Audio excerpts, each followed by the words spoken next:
Buenas tardes, mi nombre es Ángela Contreras, soy psicóloga, especialista en evaluación y tratamiento de trastornos emocionales afectivos, magíster en psicología clínica. El día de hoy vamos a continuar con este diplomado virtual en psicología clínica. La temática de hoy será trastornos relacionados con sustancias y trastornos adictivos. Cuando se toma una sustancia psicoactiva en exceso, se activa ese sistema de recompensa del cerebro. Por lo tanto, cuando se activa este sistema, puede llegarse a ignorar las actividades normales, por lo cual se refuerza de forma continua este tipo de comportamientos.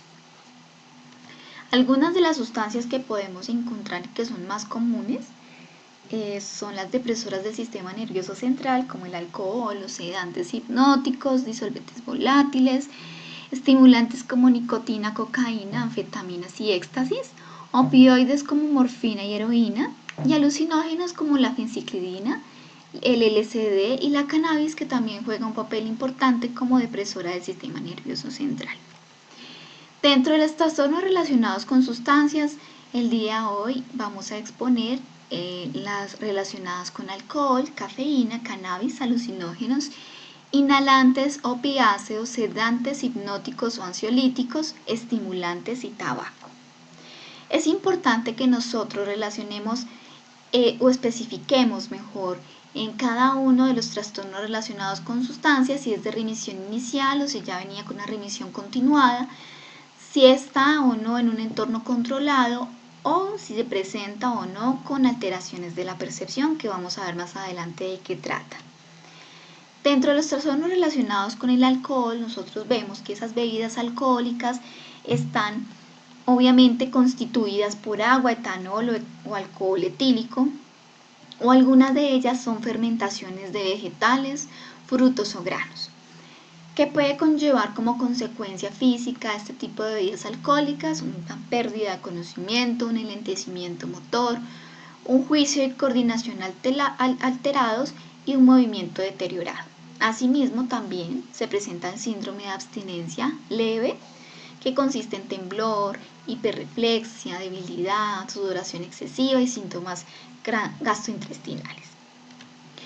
Para que se cumpla el criterio A para este tipo de problemática, debe haber un consumo de alcohol que provoque o que genere un impacto en las áreas de ajuste de la persona y que obviamente por lo menos presente 2 características en un plazo de 12 meses.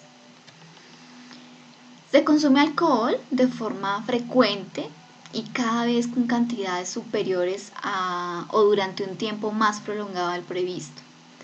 Adicionalmente existe un deseo o un esfuerzo de controlar o abandonar de forma inmediata el consumo de alcohol. Sin embargo, estos esfuerzos son fracasados. Adicionalmente, se invierte mucho tiempo en este tipo de actividades para conseguir alcohol, consumirlo o recuperarse de esos efectos que trae consigo. También hay ansias y deseos persistentes o esa necesidad de consumir alcohol.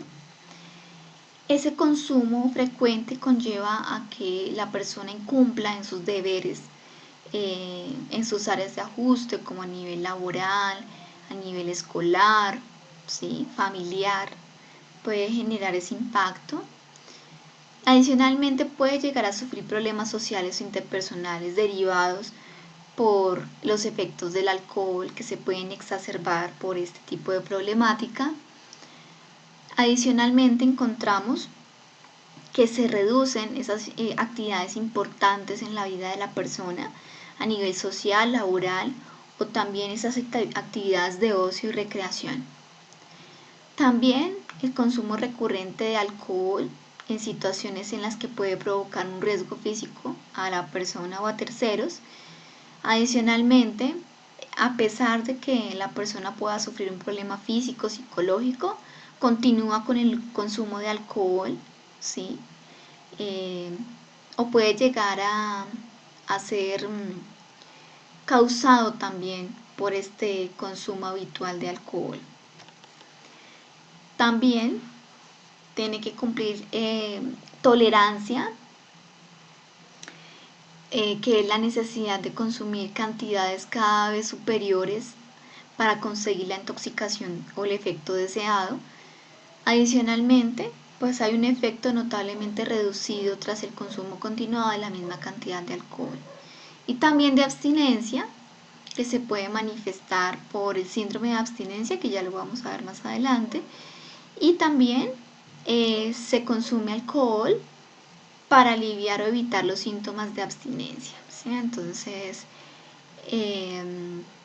para aliviar o evitar, hay una palabra muy importante que utilizamos nosotros los psicólogos, que es el growling.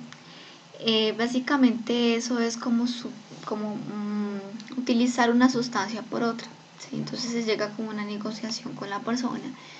Por ejemplo, si consume cannabis, entonces llegar a que delimite ese consumo en la abstinencia y pueda llegar a consumir cigarrillo, ¿sí?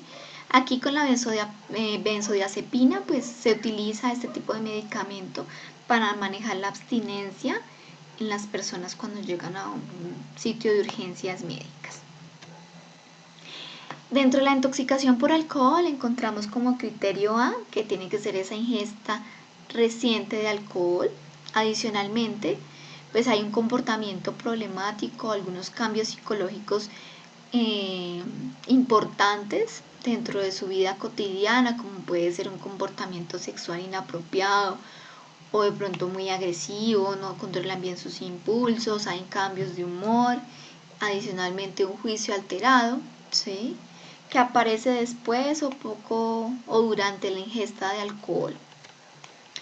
Adicionalmente, presentan por lo menos uno o más de los siguientes síntomas durante o poco tiempo después del consumo de alcohol, que es esa habla pastosa como suave, esa incoordinación, ¿sí?, marcha insegura, movimientos espasmódicos involuntarios, alteración de la memoria, la atención y la percepción, o estupor o coma, que es cuando se presenta pronto estados muy eufóricos, ¿sí?, o estados muy de pronto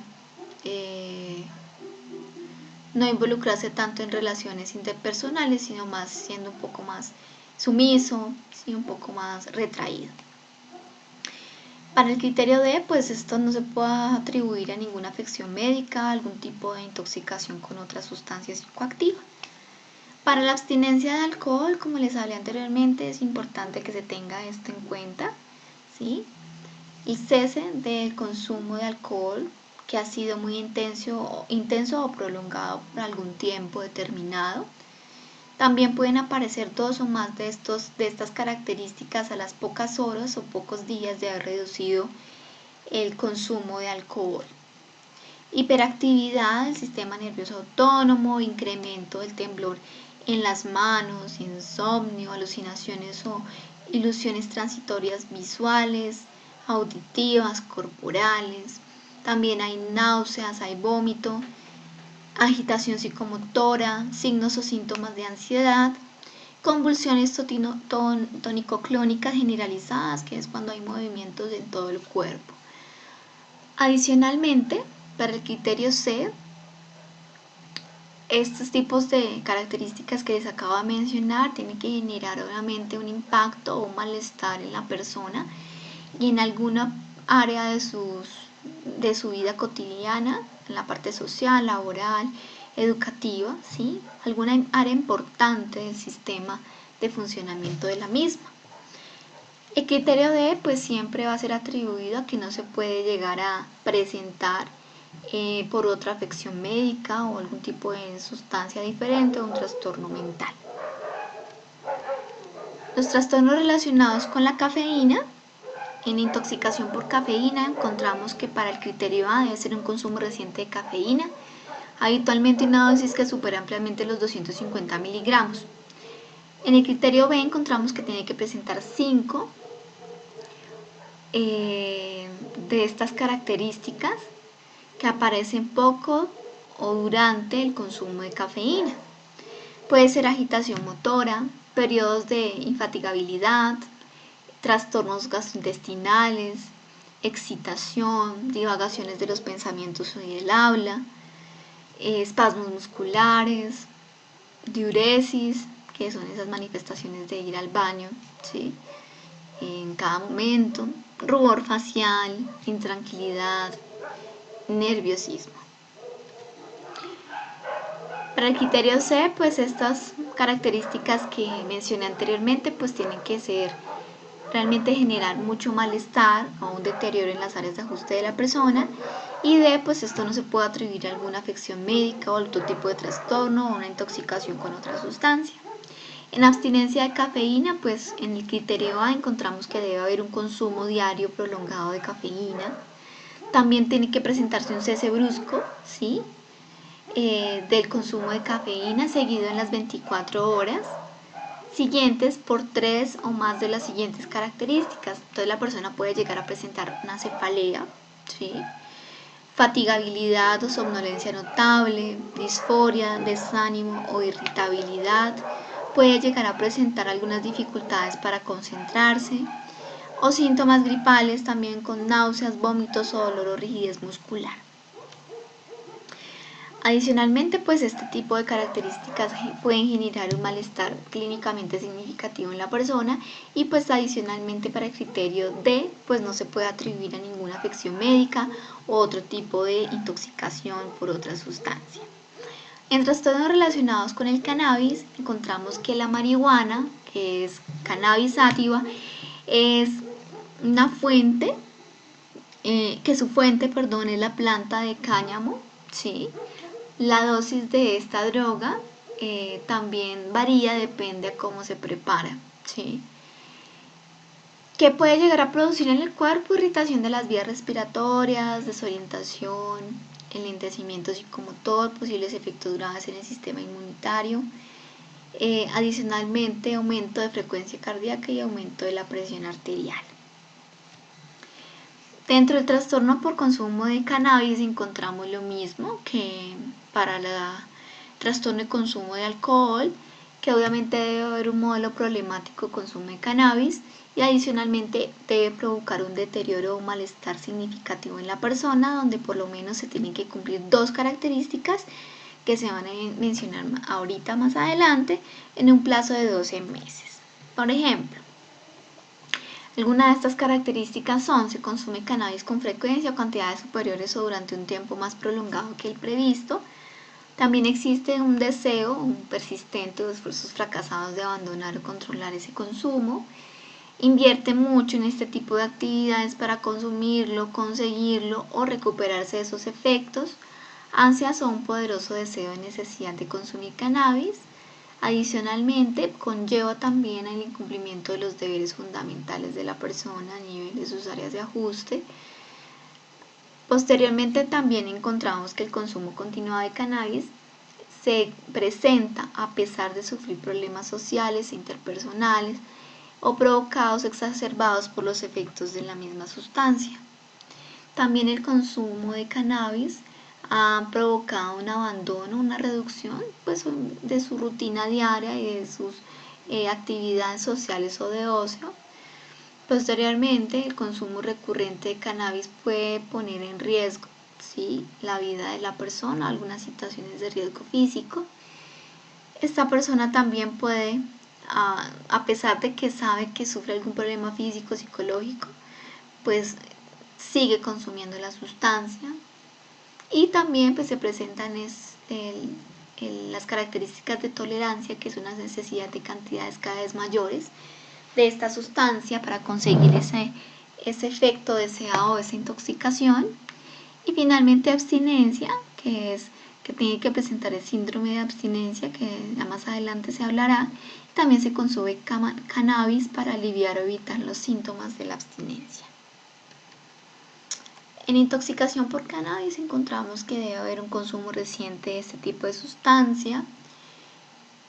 También un comportamiento problemático, cambios psicológicos clínicamente significativos, como por ejemplo ansiedad, alteración del juicio, descoordinación motora, euforia, sensación de que el tiempo pasa muy lento, ¿sí?, que pueden aparecer durante o poco después del consumo de cannabis. Adicionalmente puede presentar dos de estos síntomas que aparecen 2 horas tras el consumo de cannabis, ¿sí?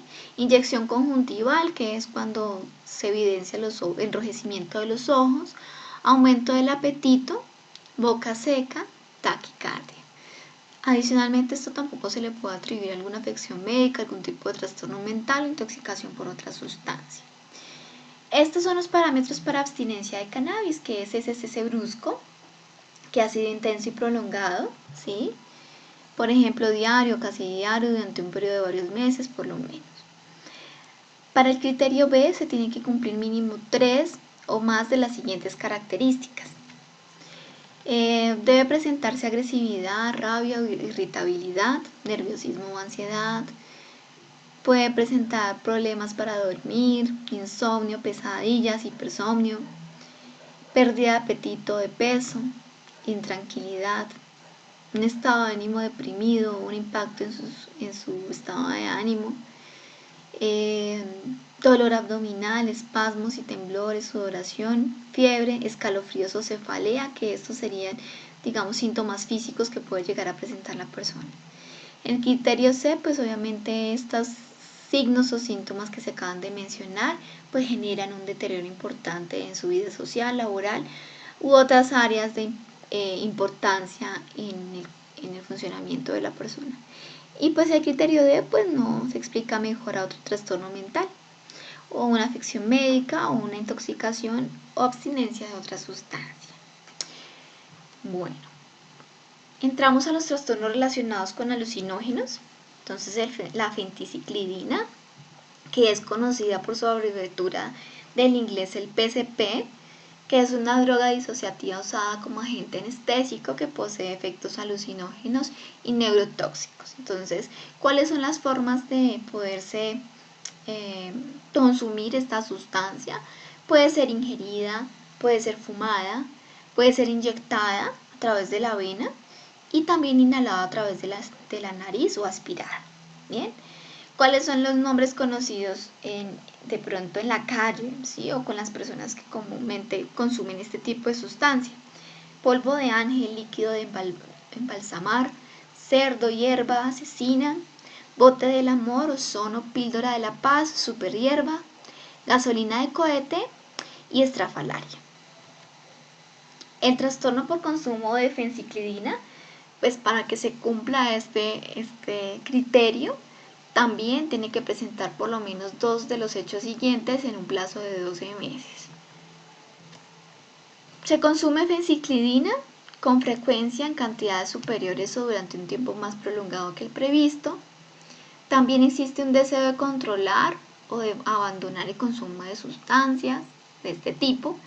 Se invierte mucho tiempo en las actividades para conseguirlas, para consumirla o recuperarse de los efectos. Tiene ansias o un poderoso deseo o necesidad de consumirla, y el consumo frecuente o recurrente conlleva el incumplimiento de los deberes cotidianos de la persona. El consumo continuado de esta sustancia pues obviamente puede llevar a que sufra problemas persistentes a nivel interpersonal, social, debido pues a los efectos o las consecuencias exacerbadas por sus efectos. Entonces pueden haber discusiones con sus amigos, con su cónyuge, también consecuencias por el consumo de intoxicación o enfrentamientos físicos. Posteriormente también puede haber una reducción importante en sus actividades sociales profesionales, y también el consumo de este tipo de droga pues puede darse en situaciones que son peligrosas para la persona, ¿sí? O para terceros. Este consumo pues se puede, a pesar de que sufre algún tipo de problema físico o psicológico, pues esa persona sigue consumiendo. También presenta los síntomas para tolerancia, que es la necesidad de consumir obviamente mayores cantidades de fenciclidina para conseguir la intoxicación deseada, y un notable efecto reducido tras el consumo continuado de la misma cantidad de fenciclidina. Bueno, intoxicación por fenciclidina, entonces encontramos ese consumo reciente de este tipo de sustancia, Posteriormente, pues esos cambios de comportamiento clínicamente significativos como belicosidad, agresividad, impulsividad, agitación psicomotora, imprevisibilidad y juicio alterado después o durante el consumo de esta sustancia. Adicionalmente puede presentar, para que se cumpla el criterio C, 2 o más síntomas o características en un plazo de 1 hora, ¿sí? Si la droga se fuma, se esnifa, o se administra por vía intravenosa, pues obviamente estos síntomas se presentan de una forma más rápida.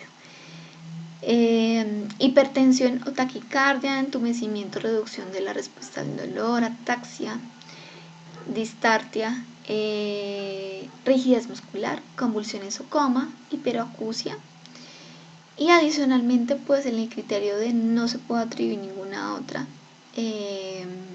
afección médica o por algún tipo de trastorno mental o intoxicación por otra sustancia.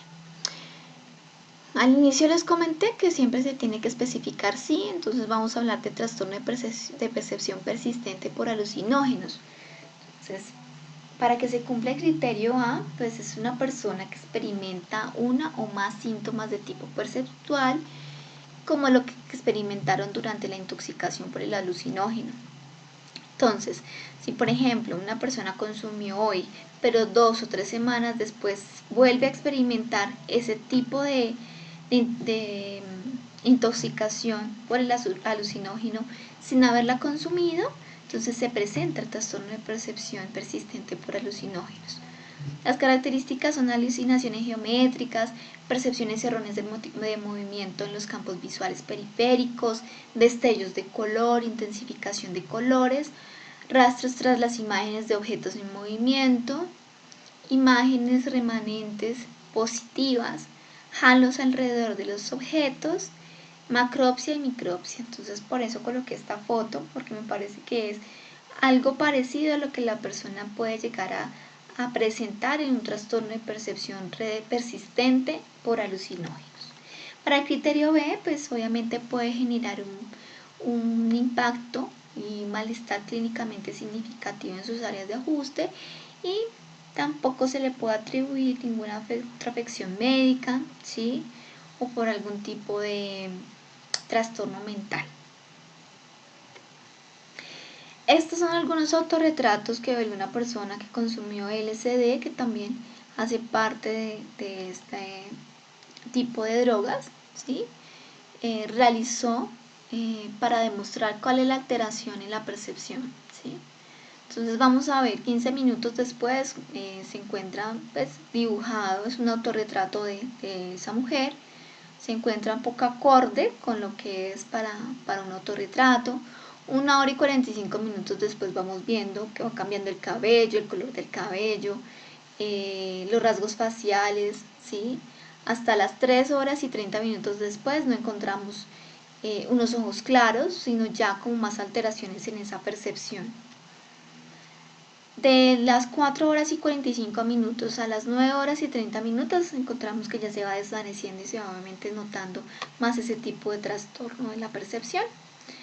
Entonces nos damos cuenta de que en realidad genera un impacto bastante fuerte en la persona, creando alucinaciones visuales, corporales y también pueden presentar auditivas. Trastornos relacionados con inhalantes. Encontramos que este trastorno por consumo pues también debe presentar por lo menos 2 de las siguientes características en un plazo de 12 meses. Este consumo es modelo problemático de consumo de una sustancia inhalante a base de hidrocarburos. Se consume un inhalante con frecuencia en cantidades superiores o durante un tiempo más prolongado del previsto. Adicionalmente, pues existe un deseo persistente de controlar o abandonar el consumo del inhalante. Se invierte también mucho tiempo en este tipo de actividades para conseguirlo, para consumirlo, para recuperarse de esos efectos. Se evidencia ansias o un poderoso deseo para consumir el inhalante. El consumo recurrente de este tipo de sustancia conlleva el incumplimiento de deberes cotidianos o de su rutina diaria. Adicionalmente, este consumo pueden llegar a generar problemas sociales o interpersonales provocados por los efectos de esta sustancia. Este consumo puede generar abandono o reducción de actividades sociales, de ocio y recreación o profesionales, y el consumo recurrente también puede provocar un riesgo físico. Se continúa el consumo del inhalante a pesar de que puede la persona saber que tiene algún problema físico o psicológico persistente. También se puede cumplir para tolerancia, que es la necesidad de cantidades mayores del inhalante para conseguir la intoxicación y el efecto deseado. Bien, en intoxicación por inhalantes encontramos que debe haber una exposición reciente y breve de este tipo de sustancia. Posteriormente, pues debe haber un comportamiento problemático, cambios psicológicos significativos, como belicosidad, agresividad, de pronto el juicio alterado o apatía. También debe presentar 2 de los signos o síntomas siguientes que aparecen durante o poco después del consumo del inhalante.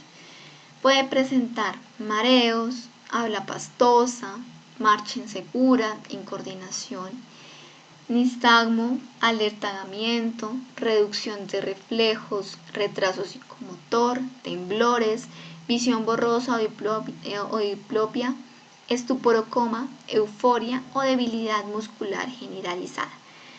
Esto tampoco se le puede atribuir mejor a una afección médica o una intoxicación por otro tipo de sustancia.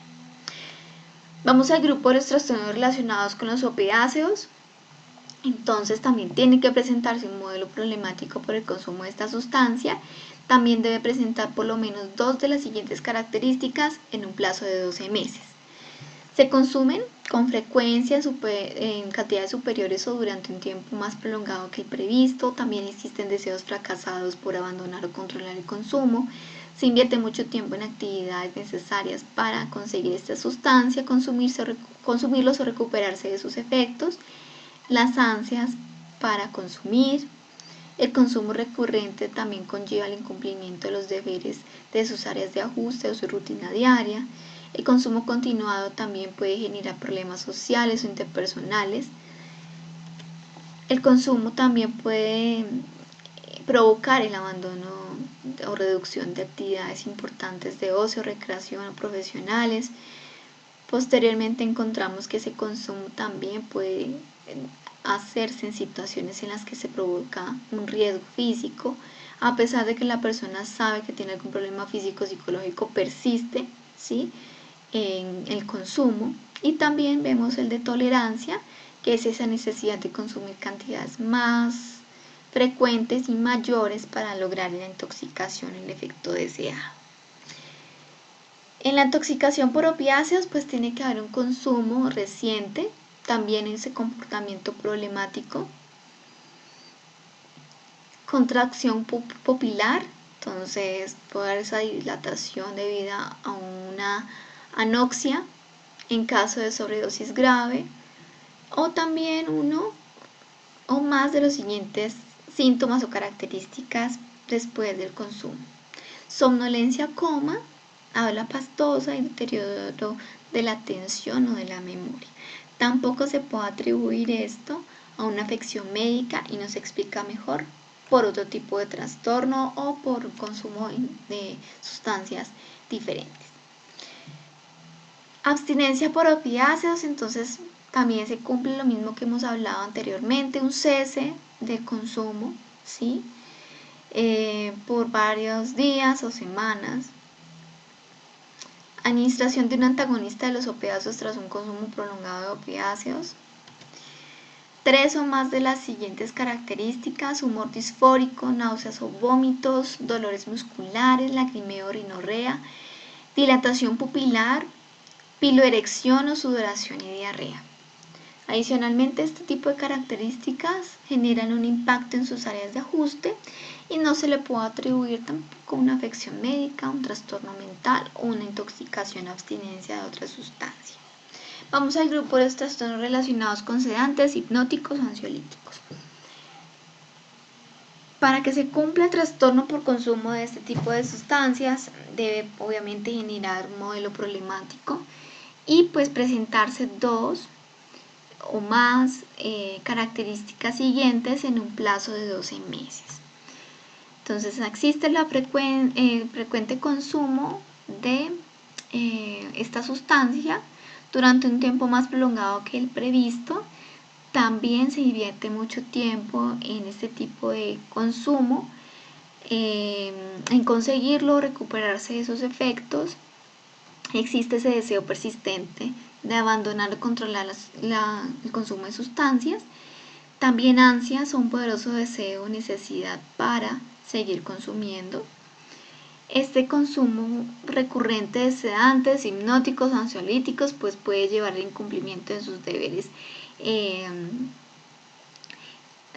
diarios o fundamentales en cada una de sus áreas de ajuste, ¿sí? Como puede ser bajo rendimiento escolar, ausencias o suspensiones, ¿sí?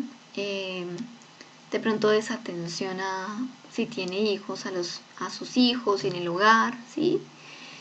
Adicionalmente, pues este consumo continuado puede llegar a tener problemas persistentes a nivel social, interpersonal o con su cónyuge, y sobre todo las consecuencias, obviamente, pueden llegar a algún enfrentamiento físico. Este consumo puede llevar a la reducción importante de sus actividades sociales. Adicionalmente, pues puede generar un problema mayor, ya que a pesar de que sabe que sufre algún problema físico o psicológico, pues lo sigue consumiendo. También lo hace ante situaciones que pueden ser peligrosas para ella o bueno, para esa persona, para terceros. También puede presentar tolerancia, que como ya sabemos son esa necesidad de consumir cantidades cada vez mayores para lograr la intoxicación o el efecto deseado. La intoxicación por sedantes o hipnóticos o ansiolíticos, pues debe haber un consumo reciente para que se cumpla el criterio A. Obviamente en el criterio B tiene que haber un comportamiento problemático, ¿sí? Para que haya esa intoxicación como consecuencia de. Adicionalmente, pues se debe presentar por lo menos uno o más de los siguientes síntomas, como son habla pastosa, incoordinación, marcha insegura, trastorno cognitivo o trastorno de atención a memoria, estupor o coma y nistagmo. Finalmente, pues estos signos y síntomas no se le pueden atribuir a alguna enfermedad médica o alguna intoxicación por otra sustancia. Bien.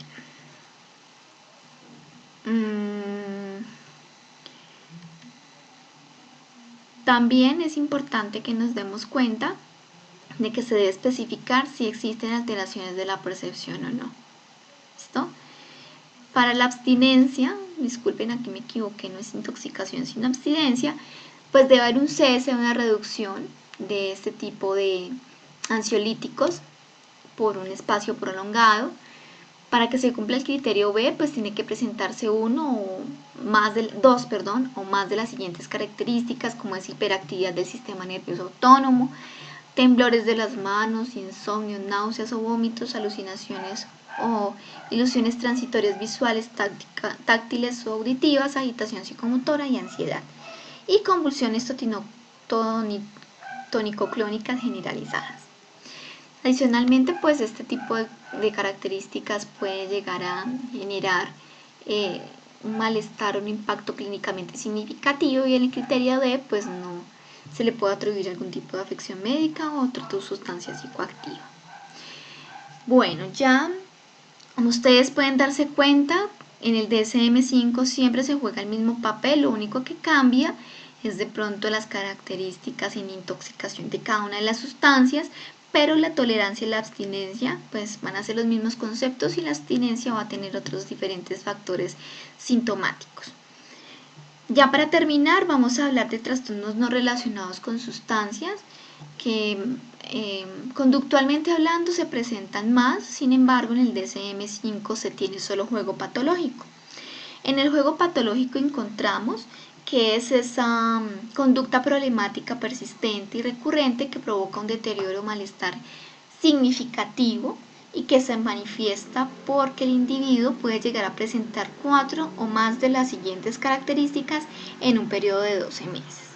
Necesidad de apostar, ¿sí? Eso es lo más recurrente en la persona. Cada vez mayores cantidades de dinero para conseguir la excitación deseada. Adicionalmente, se muestra irritado o nervioso cuando intenta reducir o abandonar el juego. Se evidencian deseos repetidos de controlar, reducir o abandonar el juego, siempre sin éxito.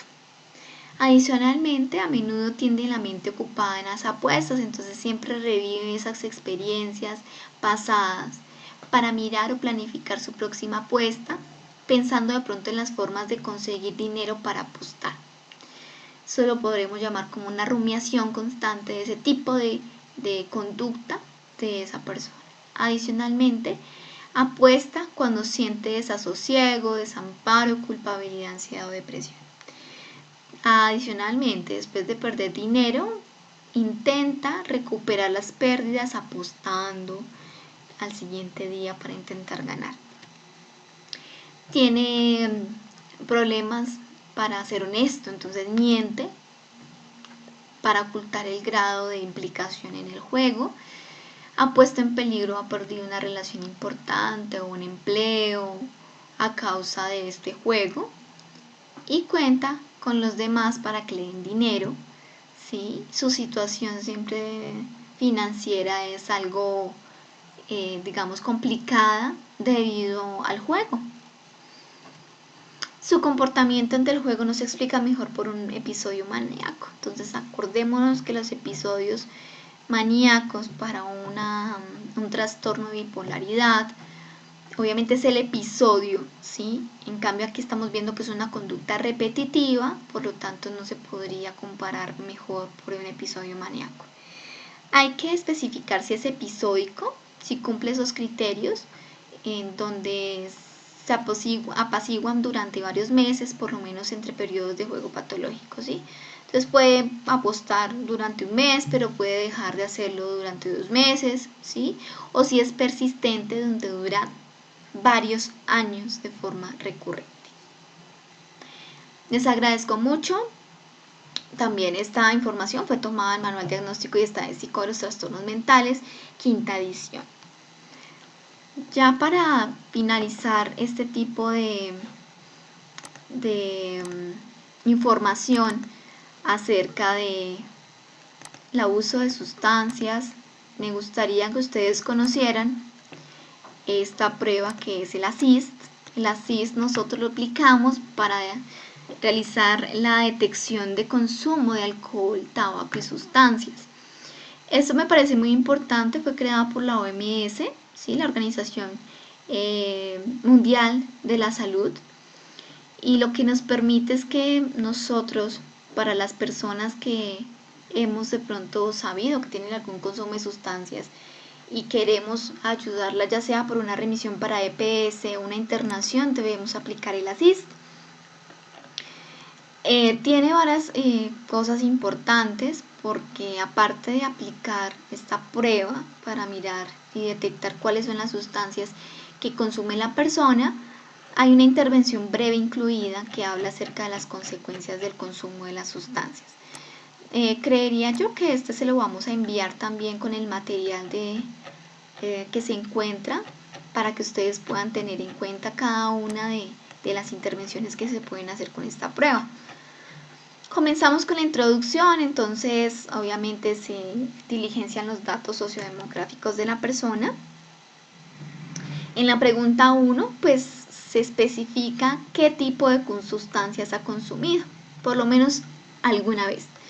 Está tabaco, bebidas alcohólicas, cannabis, cocaína, estimulantes de tipo anfetamina, bueno, ahí se le habla de todas. Y si no está entre estas, se puede especificar cuál otra. Bien, entonces la idea es primero mirar qué tipo de consumo, qué tipo de sustancia fue la que consumió. La segunda pregunta es: en los últimos 3 meses, ¿con qué frecuencia ha consumido las sustancias que la persona menciona?